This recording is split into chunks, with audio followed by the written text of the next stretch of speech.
100 টাকার চিংড়ি মাছ কিনে আমি মজার এই খাবারটি তৈরি করেছি। আমি যেভাবে তৈরি করেছি সেটাই আপনাদের মধ্যে শেয়ার করলাম। অনেক মজার হয় এভাবে রান্না করলে আর কি, চিংড়ি মাছটা দিয়ে। তো এই তো আমি প্রথমে চিংড়ি মাছগুলোকে খুঁটে পরিষ্কার করে নিয়েছি। এই যে কচু চিংড়ি আছে না সাদা সাদা, সেগুলাই। তারপর এখানে আমি একটু শিলপাটা বেটে নিয়েছি। তারপর এই তো আমি একটা বাটিতে নিয়েছি। আর এখানে কিন্তু আমি সবগুলো চিংড়ি মাছ দেইনি, আমার অনেক চিংড়ি মাছ আমি বক্সে রেখে দিয়েছি ফ্রিজে, সবগুলো আমার লাগবে না। তো যতটুকু লাগবে ততটুকুই নিয়েছি আর কি। তারপর এখানে আমি কাঁচামরিচের বাটা দিয়েছি, আর এখানে এখন ধনিয়া পাতা কুচি দিচ্ছি, আর কিছু কাঁচামরিচ কুচিও দিচ্ছি, আর দিচ্ছি হলো পেঁয়াজ কুচি, বেশ অনেকটাই পেঁয়াজ কুচি দিচ্ছি আর কি। তো এক এক করে আমি তো সবগুলো দিয়ে দিলাম। তারপর এখানে আমি একটু গুঁড়া মশলা দেব, আর এখানে ছিল লবণ, হলুদের গুঁড়ো, ধনিয়ার গুঁড়ো, আদা বাটা, রসুন বাটা, আর মরিচের গুঁড়ো, লাল মরিচের গুঁড়ো। তো এক এক করে আমি যে গুঁড়া মশলাগুলো দিয়ে দিচ্ছি চিংড়ি মাছ বাটার মাঝে আর কি। তো সবগুলো দেয়া শেষ আমার। এখন আমি খুব ভালোভাবে হাত দিয়ে মেখে নিচ্ছি আর কি, সবগুলা যেন ভালোভাবে মিশে যায়। তো দেখতেই পাচ্ছেন আমি মেখে নিচ্ছি। এভাবে মেখে নেয়ার পর আমি এর মাঝে একটু বাইন্ডিং এর জন্য চালের গুঁড়া দেব। তো চালের গুঁড়াটা আমার প্যাকেটের চালের গুঁড়া ছিল, বাজার থেকে কেনা। তো সেই গুঁড়াটাই আমি দিয়ে দিলাম, দিয়ে এখন আবার খুব ভালোভাবে চালের গুঁড়াটার সঙ্গে খুব ভালোভাবে মিশিয়ে নেব। তো যাই হোক, আমার সবগুলা খুব ভালোভাবে মেশানো শেষ, আমি সুন্দর করে মেখে রেখে দিয়েছি। তো তারপর মাখামাখির পর্ব তো শেষ, এখন ভাজতে হবে।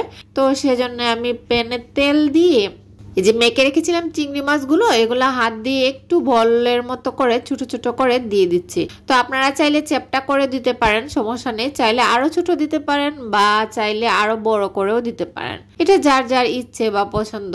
তো আমি এভাবে দিয়েছি ছোট ছোট বলের মতো করে, বেশ কয়েকটাই দিয়েছি আমি, আমার পেনে যতগুলো জায়গা হয়েছে আর কি। তো এই তো আমি ছোট ছোট বল বানিয়ে অনেকগুলাই দিয়ে দিলাম। তো এভাবে দেওয়ার পর যখন এই বলগুলো এক পাশ ভাজা হয়ে যাবে, আমরা তো দেখলেই বুঝতে পারবো।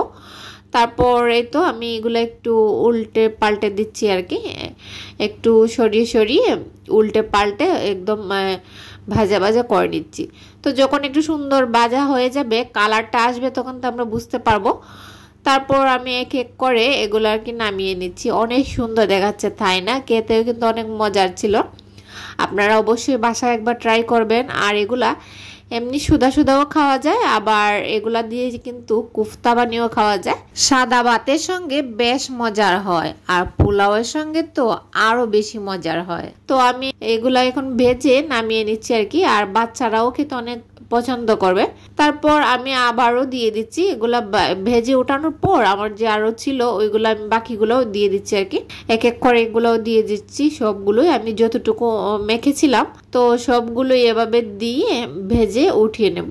তো ফাইনালি আমার এগুলো ভাজা হয়ে গিয়েছে। তারপর আমি এগুলোও উঠিয়ে নিচ্ছি এক এক করে। দেখেন এগুলো অনেক সুন্দর ভাজা হয়েছে, কালারটা কিন্তু একদম জেনুইন, আমি কিন্তু কোনো কালার দেইনি। দেখেন অনেক সুন্দর হয়েছে, তাই না? এই তো আমি সবগুলাই ভেজে উঠিয়ে নিলাম, সবগুলাই আমি এক এক করে উঠিয়ে নিচ্ছি আর কি।